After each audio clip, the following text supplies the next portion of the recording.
വിദ്യാർത്ഥികൾക്കുള്ള chief ministers mega quiz വിവാദത്തിലായി സർക്കാർ നേട്ടങ്ങൾ ചോദ്യങ്ങളിൽ ഉൾപ്പെടുത്തിയതിലും മുഖ്യമന്ത്രിയുടെ പേര് ഉത്തരമായി വരുന്ന ചോദ്യങ്ങളിലുമാണ് ഇപ്പോൾ പ്രതിഷേധം ഉയർന്നിരിക്കുന്നത്.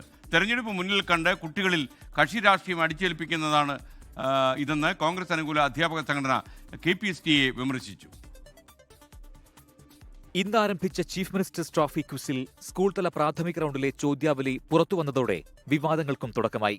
4-ാമത്തെ ചോദ്യം, അതിദാരിദ്ര്യമുക്തമായി കേരളത്തെ പ്രഖ്യാപിച്ചത് ആര്? 7-ാമത്തെ ചോദ്യം, എല്ലാവർക്കും ഭൂമി, എല്ലാ ഭൂമിക്കും രേഖ, എല്ലാ സേവനങ്ങളും സ്മാർട്ട്.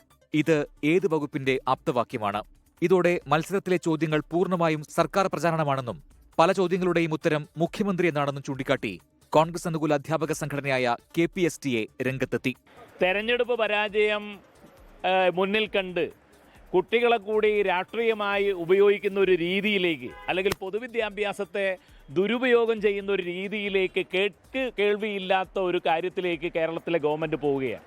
തിരഞ്ഞെടുപ്പ് മുന്നിൽ കണ്ട് കുട്ടികളിൽ നിർബന്ധപൂർവ്വം രാഷ്ട്രീയം അടിച്ചേൽപ്പിക്കാനാണ് സർക്കാർ ശ്രമിക്കുന്നതെന്നും സംഘടന ആരോപിച്ചു.